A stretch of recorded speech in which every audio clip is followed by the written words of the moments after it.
MySolution Connect est éditeur d'une solution logicielle qui s'appelle OpenFlux, qui permet de connecter n'importe quel système avec n'importe quel autre système dès lors que les deux systèmes à relier ont des points d'entrée et de sortie de part et d'autre.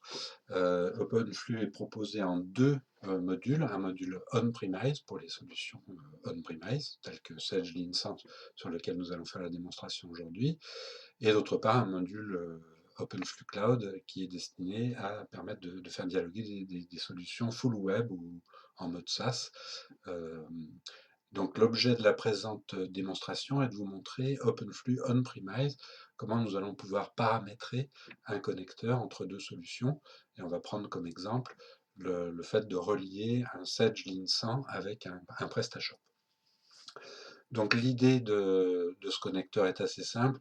Elle est de proposer un flux d'une part de données de Sage vers PrestaShop en termes d'articles et de clients, et d'autre part un flux de récupération des commandes de PrestaShop vers Sage Linsant. Pour configurer un flux, pour montrer comment configurer un flux, on va passer en mode paramétrage, en mode configuration en fait. Et ce mode-là permet d'ouvrir un flux qui est pré-paramétré ici pour montrer quelle est la logique du connecteur OpenFlux pour définir donc les échanges de données entre deux systèmes. Cette logique passe par le fait de définir un enchaînement de traitements unitaires qui vont constituer le flux d'échange des données. Donc les traitements unitaires sont de différents types qu'on peut voir ici dans une bibliothèque de traitements unitaires. Et on voit ici tous les types de traitements possibles. Donc l'exportation de fichiers, de l'importation de fichiers, de la lecture-écriture séquentielle, du traitement SQL, de l'exécution de traitements externes, de l'opération sur les fichiers de type transfert FTP, copie de fichiers, remplacement de contenu, suppression, zip, dézip, et puis de la génération d'emails. Voilà tous les types de traitements possibles.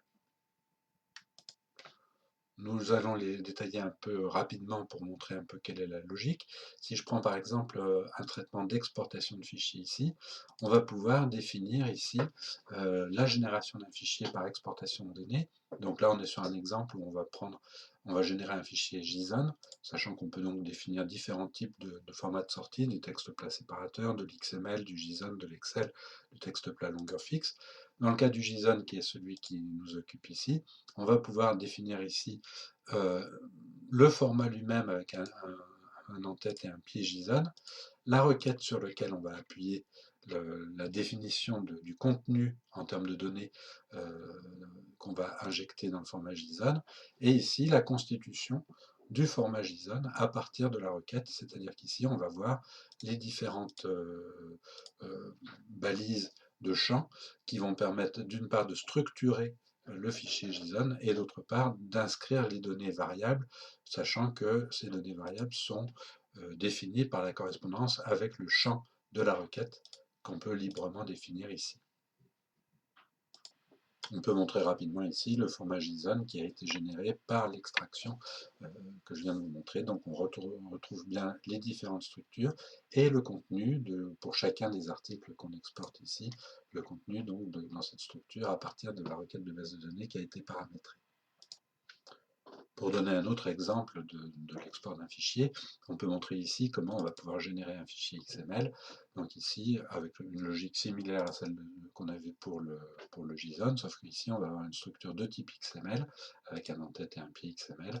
Et puis ici, la même logique, une requête et une mise en correspondance entre les champs de la requête et la structure XML telle qu'elle est attendue par le système cible, sachant que le JSON comme le XML étant hiérarchique, on peut définir plusieurs niveaux. Donc là, je suis sur un premier niveau sur des entêtes de commande et je vais pouvoir définir un deuxième niveau sur les lignes de commande où je vais pouvoir, dans la section d'une entête de commande donnée, inscrire les balises XML des lignes de commande associées à l'entête. Évidemment, selon le format de sortie souhaité, les paramétrages ne sont pas rigoureusement les mêmes. Il y a un certain nombre de petites caractéristiques ici que je ne vais pas détailler, mais qui permettent en effet de coller au plus près des attendus d'un format attendu par une cible en fonction de l'exportation qu'on est en train de définir. Dans la même logique, on a la possibilité d'importer des fichiers. Là, c'est exactement le même principe que pour l'export, c'est-à-dire qu'on peut choisir le format d'import qu'on souhaite récupérer, sauf que la logique cette fois n'est plus de générer un format, mais plutôt d'importer un fichier selon un certain format, où là on va définir une structure pour importer dans une table destinataire ici. On va définir une structure de correspondance entre, en l'occurrence ici puisqu'on est sur un champ JSON, entre un champ JSON du fichier que l'on souhaite importer et le champ de la base de données, de la table de la base de données qu'on est en train d'alimenter.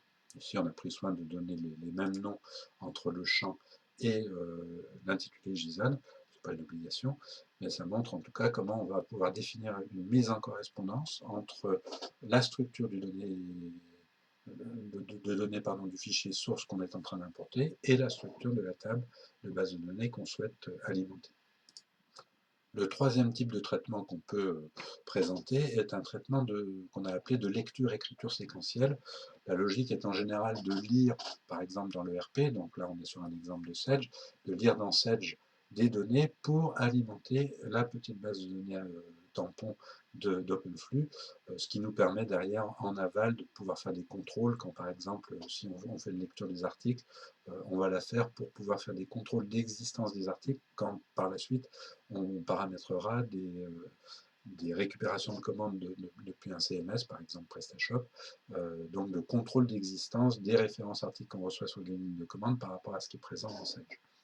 Donc ici, cette lecture-écriture séquentielle, c'est un peu le même principe qu'une importation, si ce n'est qu'au lieu d'être un import, on va faire une lecture directe dans la base de données de l'ERP, en l'occurrence ici Sage. Donc là, on reconnaît une structure qui attaque la base de données SQL Server de Sage pour venir alimenter une petite table article d'OpenFlux au travers d'un jeu de correspondance entre les champs de ma requête et les champs de la table d'OpenFlux que je souhaite alimenter avec ce que je lis dans Sage. Donc il y a vraiment cette notion de correspondance, de mapping de champ à champ entre une structure de base de données lue et une structure de base de données dans laquelle on va écrire. Donc d'où cette notion de lecture-écriture séquentielle. Le quatrième type de traitement qu'on peut exécuter avec OpenFlux, ce sont des requêtes SQL, cette fois d'action, de type insert, create, delete, update, ce genre de choses. On s'en sert beaucoup quand on veut, par exemple, vider le contenu d'une petite table de données en transit. C'est typiquement ce qu'on fait quand on va récupérer des commandes d'un CMS. On va commencer par vider la table des commandes qu'on reçoit pour pouvoir ensuite, par importation de ce qu'on a extrait du CMS, pouvoir alimenter cette table de commandes et pouvoir ensuite les exploiter dans l'objectif de les injecter dans le RP. On a ensuite différentes possibilités en termes d'exécution de traitements externes. Par exemple, l'exécution de script web, qu'il faut prendre un peu au sens large, ça veut dire également l'appel d'API, ce genre de choses, où on va pouvoir appeler l'URL d'un script ou d'une API avec un certain nombre de paramètres techniques de type header, de type identification htaccess, est-ce qu'on fait du post ou du get, et où est-ce qu'on va enregistrer la réponse de ce qu'on reçoit. Sur l'exemple qu'on a sous les yeux, on a en fait l'appel d'une URL qui va nous permettre d'extraire les commandes qui ont été enregistrées dans un CMS PrestaShop, de manière à récupérer le JSON de ces commandes pour pouvoir l'exploiter derrière par une importation et une injection dans Sage, sur l'exemple sur lequel nous nous trouvons. Par rapport à ce type de traitement d'exécution d'API ou de requêtes HTTP, on a quelques variantes que sont les commandes SSH, où en gros ça va être une autre manière d'appeler des scripts par un protocole SSH, donc on va avoir une connexion à un SSH. En gros, là, ça va nous permettre de nous connecter à un compte SSH pour ensuite exécuter les commandes SSH et récupérer les réponses au même titre qu'on le fait avec des requêtes HTTP. C'est une alternative aux requêtes HTTP quand on a des problématiques soit de timeout, soit de sécurité, ce genre de choses, sachant que le timeout peut être une problématique qu'on rencontre sur des serveurs web mutualisés et pour lesquels les requêtes HTTP peuvent être d'une durée maximale insuffisante par rapport au traitement qu'on peut avoir à faire. Donc ça peut être dans ce cas-là qu'on va utiliser les commandes SSH. Une autre alternative aux requêtes HTTP consiste à appeler un web service, le web service avec un protocole SOAP. Donc là, c'est juste une manière d'appeler un script HTTP un peu plus sophistiqué, on va dire, avec éventuellement un dictionnaire XML associé à ce web service, donc quelque chose qui est demandé par le web service pour qu'on le lui fournisse, et éventuellement un descriptif des actions SOAP qu'on souhaite déclencher, et toujours la même logique de récupérer la réponse du web service dans un fichier local. Enfin, comme dernier type d'exécution de traitement externe, on va pouvoir appeler ce qu'on a appelé un programme local, qu'on aurait pu appeler un programme externe, qui peut être soit un exécutable, qu'on va ici spécifier, avec éventuellement des paramètres d'appel de cet exécutable, soit ça peut être une méthode qui est prédéfinie dans OpenFlux et qui est propre à Sedge, qui permet d'appeler des méthodes du module objet métier de Sedge, lequel permet de faire un certain nombre d'opérations en écriture dans Sedge, de type création de documents, vente ou achat, transformation de documents, vente ou achat, mouvement de stock, import de clients, génération d'écriture comptable, suppression de documents ou création de documents internes. Ensuite, on a un certain nombre de traitements unitaires qui permettent de manipuler des fichiers dans différents sens. Il y a d'une part le fait de pouvoir faire des transferts FTP. Donc on a un client FTP intégré qui permet de faire du FTP simple ou sécurisé, SFTP, qui peut faire évidemment de l'upload ou du download. On peut donc paramétrer la connexion au serveur FTP avec lequel on souhaite dialoguer. Après, il y a un certain nombre de paramètres pour savoir si on veut transférer tous les fichiers, supprimer les fichiers après transfert. On peut aussi mettre une extension provisoire quand on va faire de l'upload de fichiers pour ne changer d'extension qu'en fin de transfert pour qu'en cas de présence de service sur le serveur web sur lequel on dépose les fichiers, on puisse ce service ne puisse se déclencher qu'une fois que le fichier est complètement transféré. Et on peut préciser ici les répertoires à la fois locaux et côté FTP sur lesquels on va faire les échanges. Toujours dans les traitements de fichiers, on a des possibilités de faire de la copie au sens entre guillemets intelligent du terme, c'est-à-dire qu'on peut faire de la copie simple, mais on peut faire aussi de la copie horodatée, ce dont on se sert beaucoup quand on veut faire de l'archivage des fichiers qui ont transité par le connecteur. Ça peut être assez pratique quand on veut diagnostiquer en cas de problème ce qui a pu se passer. Le fait d'avoir des archives des fichiers qui ont transité par le connecteur peut être assez intéressant. Par ailleurs, on se sert aussi de cette fonction de copie pour éventuellement chiffrer les données, c'est chiffrer au sens cryptage du terme, sachant on propose plusieurs méthodes ici de cryptage, et c'est cette fonctionnalité qu'on utilisera quand on voudra se rendre conforme à la loi antifraude ou au RGPD, quand on manipule ou quand on transfère des données dites sensibles ou des données personnelles. Donc dans ce cas-là, plutôt que de transférer les données en clair, on va commencer par les crypter, par cette fonctionnalité de chiffrage, de manière à ce que si jamais il y a une interruption malveillante d'un flux, eh bien, les données qui seraient récupérées de manière malveillante ne puissent pas être utilisées par la personne ayant intercepté le flux. On dispose aussi de traitements de type suppression de fichiers. Là, c'est pareil, on peut faire de la suppression sont plus ou moins intelligentes, par exemple tous les fichiers dans le répertoire, mais aussi en fonction de leur date, on peut choisir un fichier, enfin il y a un certain nombre de possibilités en termes de suppression de fichiers. On peut parfois avoir besoin de faire des corrections du contenu de certains fichiers, de fichiers texte ou JSON ou XML, et pour pouvoir faire ces corrections, on dispose d'un traitement unitaire de type remplacement de contenu dans lequel on va pouvoir définir quel fichier on souhaite corriger, et on peut choisir ce qu'on veut remplacer. Donc on peut traiter particulièrement les retours à la ligne, les tabulations par exemple, mais aussi toute autre expression avec un certain nombre d'options de remplacement ici, notamment comment est-ce qu'on remplace l'expression entière ou caractère par caractère, ou jusqu'à une certaine expression, etc. Donc on va pouvoir ici définir un certain nombre de possibilités de remplacement de contenu dans un fichier. Enfin, dans les opérations sur fichier, on dispose de fonctionnalités qui permettent de faire de la compression des compressions au sens zip du terme de fichiers. Donc on va pouvoir essayer soit zipper un fichier particulier, soit tous les fichiers d'un répertoire.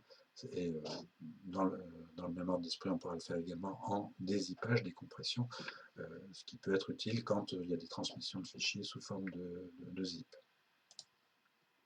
Enfin, le dernier type de traitement qu'on peut proposer, enfin exécuter avec OpenFlux, c'est le traitement d'envoi de mail, où on va pouvoir donc définir ici un serveur SMTP, un compte SMTP, qui va permettre d'envoyer un mail dans lequel on va pouvoir mettre à la fois des données fixes en objet, en en-tête et en pied, mais également aller chercher éventuellement dans un fichier qu'on aura pris soin de générer au préalable par une exportation, par exemple, d'inclure dans le mail un certain nombre de données.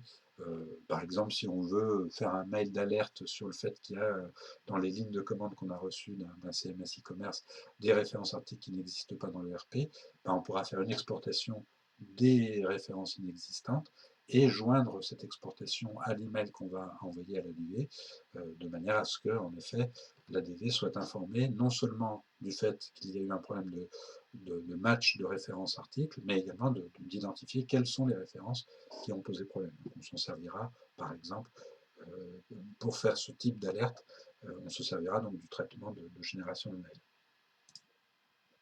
On vient donc de voir l'ensemble des types de traitements unitaires possibles, configurables avec OpenFlux. L'idée est maintenant d'orchestrer en fait ces différents traitements dans le cadre de ce qu'on a appelé un flux pour générer un flux complet d'échange de données. Pour exemple de cette orchestration de traitement, ici je vais prendre un flux qui consiste à lire en fait toutes les données articles et déclinaisons ainsi que stock qu'on souhaite transférer au site par lecture de l'ERP Sage. Donc ici on a fait un premier flux qui consiste à lire vraiment toutes les données de Sage. Donc ici on va avoir la lecture des articles. Là on a une lecture des articles désactivés pour pouvoir envoyer la désactivation.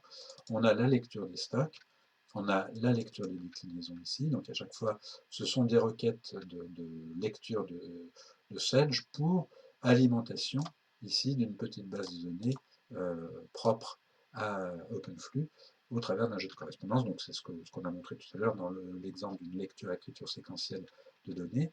Donc ici, on va avoir cette alimentation de la base tampon d'OpenFlux qui va nous servir à la fois à faire un flux de Sage vers le CMS pour envoyer des données, mais également qui va nous servir dans le contrôle des références lorsqu'on va récupérer les lignes de commande du CMS.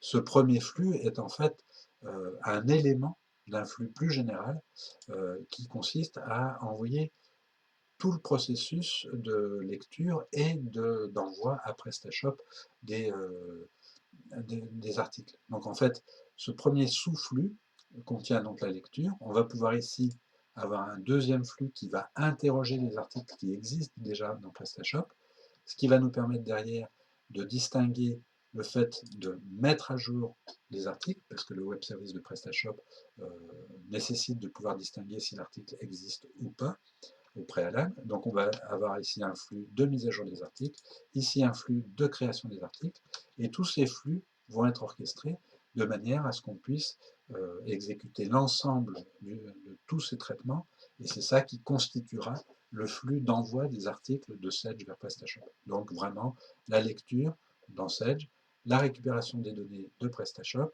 là il y a des notions sur les règles de taxe, un découpage de l'objet article et du create article, le découpage étant le fait de pouvoir dire que si jamais on a beaucoup d'articles, on va pouvoir faire par tranche de 150 pour éviter le timeout. C'est une autre manière d'éviter le timeout quand on utilise des API ou des scripts HTTP qui peuvent être confrontés à cette problématique. Donc on va découper le traitement par tranche de 150. Donc même si on a 20 000 articles, on fera par tranche de 150, donc on n'aura pas de timeout. Et ensuite, après, on a la récupération de ce qui a été créé en termes d'articles dans PrestaShop pour pouvoir ensuite faire la mise à jour et la création des variations, c'est-à-dire les énumérés de gamme dans le vocabulaire Sage, des articles.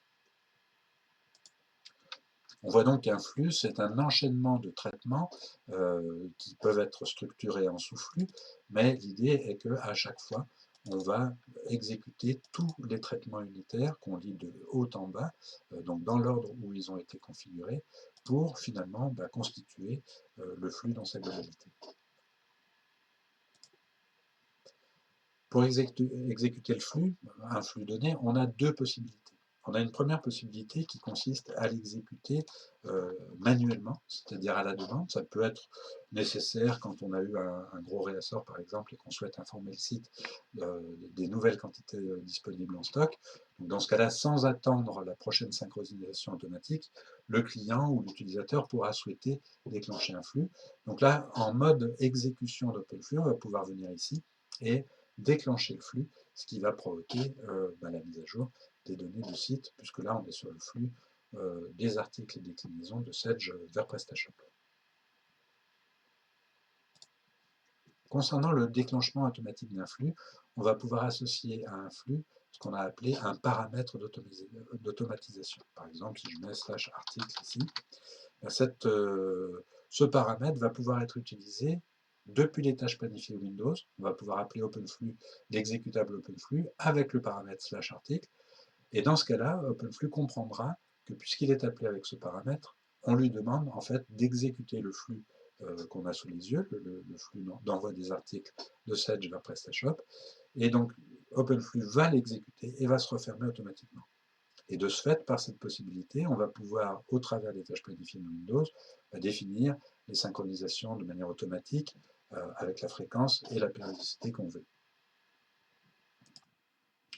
Une précision importante par rapport aux règles d'interaction avec l'ERP, au démarrage d'un connecteur, on va définir la connexion, les connexions d'ailleurs, qui peuvent être nécessaires dans le bon fonctionnement du connecteur. Dans le cas de Sedge ici, on voit qu'on a une connexion de type SQL Server, donc sachant que pour d'autres ERP, on aura d'autres possibilités de connexion en source ODBC pour de l'Access, de l'Oracle ou du HFSQL. Mais le plus souvent, sur les ERP du marché, ce sont des bases Microsoft SQL Server. Donc on va pouvoir faire cette connexion directe à la base de données SQL Server pour faire de la lecture, parce que la lecture ne présente pas de risque. A contrario, l'écriture dans un ERP, il est fortement déconseillé, même si techniquement on est en capacité de le faire. Il est fortement déconseillé de le faire parce qu'il y a des interactions entre les multiples tables qui sont disponibles dans un ERP qu'on ne maîtrisera jamais aussi bien que l'éditeur. Et les préconisations de l'éditeur, par exemple de Sedge, sont d'utiliser les modules qu'ils mettent à disposition pour pouvoir écrire, injecter des données dans l'ERP. Dans le cas de Sedge, ce module s'appelle les objets métiers. Donc on va pouvoir ici définir la connexion aux objets métiers. Et c'est grâce à cette connexion qu'on pourra ensuite consommer dans le traitement unitaire que je vous ai montré tout à l'heure les méthodes qui sont encapsulées dans OpenFlux pour créer les documents de vente, etc. Donc tout ce qu'on a vu tout à l'heure par rapport à l'injection de données dans Sedge. Si on était sur un autre ERP que Sedge, évidemment, on aurait un autre module. Donc, par exemple, pour EBP, ça sera le SDK. Pour Websoft, ça sera l'automate de transfert. Voilà, selon les ERP, les modules mis à la disposition des développeurs varient. Mais en tout cas, on préconise, nous, de toujours passer par ces modules et de ne jamais écrire en direct dans les bases de l'ERP. Les principes de configuration des flux a donc été vus. On peut ensuite organiser ces flux ici dans les menus au travers d'une fonctionnalité ici qui permet de catégoriser les flux et éventuellement d'en rajouter. Si je rajoute un flux ici, par exemple je vais l'appeler démo, je vais pouvoir le voir ici apparaître et je vais pouvoir mettre les flux que je veux. Donc les menus ici sont intégralement paramétrables avec leur contenu bien entendu et les flux qu'on va associer. Ça peut être pratique quand on a par exemple plusieurs sites avec un même dossier de RP par exemple, ou qu'on veut connecter un ERP avec d'une part un CMS e-commerce, d'autre part une CRM ou ou toute autre solution, une base de données financière, etc. Donc on va pouvoir structurer les menus tels qu'ils apparaissent ici, de sorte que quand on veut déclencher des flux à la demande, on soit guidé, je dirais, déjà par l'organisation des menus. Pour illustrer ces possibilités de paramétrage des menus, mais également d'universalité, je dirais, du connecteur OpenFlux, quel que soit l'ERP, quelle que soit la solution avec laquelle on souhaite le relier. Je vais par exemple, sans quitter OpenFlux, vous montrer que si j'ouvre un autre dossier ici qui n'a rien à voir, je vais avoir des menus qui n'ont rien à voir non plus. Donc ici, où j'ai à la fois des flux entre EBP et Zindoc, et d'autre part entre EBP et Praxedo. Donc on voit ici que tout est véritablement configurable dans le connecteur OpenFlux on-premise. Ce côté on-premise est dicté, je dirais, par le fait que l'ERP avec lequel, ou la solution générale avec laquelle on souhaite relier un système, que cet ERP soit on-premise. S'il est on-premise, a priori, en termes d'architecture, on n'aura pas de capacité de pouvoir dialoguer avec cet ERP directement depuis le web. Donc on va plutôt être dans une logique inverse, qui est de déployer OpenFlux on-premise ici dans l'environnement de l'ERP, pour pouvoir se connecter aux données de l'ERP, les lire, écrire dedans et transmettre les données ou récupérer les données de l'extérieur. Donc ça sera le cas par exemple ici avec Zindoc, et c'est le cas bien évidemment sur l'autre exemple que je donnais tout à l'heure entre Sedge et PrestaShop. Enfin, et pour finir, en complément de tout le paramétrage des flux tel qu'on vient de le voir, on peut disposer également de ce qu'on a appelé des vues, lesquelles vues vont nous servir à un certain nombre de choses, déjà pour faire des contrôles quand on configure un connecteur, et d'autre part pour définir par exemple des correspondances entre, là on a un exemple entre des pays et des catégories comptables. Quand on est dans une logique de création de nouveaux clients dans Sedge, il est nécessaire de pouvoir préciser la catégorie comptable, et cette précision peut être mise en œuvre grâce à une correspondance entre le code pays qu'on va recevoir de PrestaShop et ce qui est attendu côté Sedge par rapport au pays en termes de fiscalité. On peut également se servir des tables de correspondance pour définir, par exemple, des correspondances entre les différents états de traitement de la commande dans Sedge par rapport aux états côté PrestaShop, de sorte qu'on puisse faire un flux de changement de statut de commande à partir des différentes étapes de transformation de la commande, une fois qu'elle est arrivée dans Sedge, pour pouvoir en informer le client internaute au travers de son espace Mon Compte sur le site PrestaShop. Enfin, et pour finir, en termes de réutilisation d'un connecteur, l'idée, là, on a fait une démonstration pour montrer comment configurer des flux. Évidemment, quand on refait un couple qu'on a déjà fait, par exemple, si on veut faire un deuxième connecteur Sedge PrestaShop, sachant qu'on en a déjà fait un premier, on a la possibilité de récupérer le dossier dans sa globalité de Sedge vers PrestaShop, simplement par une copie de fichier, c'est-à-dire c'est la petite base d'OpenFlux qui contient tous les paramétrages, et cette réutilisation va permettre très facilement de faire un deuxième connecteur à l'identique du premier, sachant qu'on conservera néanmoins toute la possibilité de paramétrage s'il y a des petites différences à la marge entre les deux dossiers, puisque tout est paramétrable dans le connecteur. On pourra en effet aller inscrire par exemple une zone libre qui n'existait pas dans le premier dossier mais qu'on souhaite véhiculer dans le deuxième. On va pouvoir l'ajouter dans les requêtes et dans les flux d'échange de données avec la solution cible. Cette démonstration est terminée. N'hésitez pas à nous appeler si vous avez la moindre question. Nous nous tenons à votre disposition.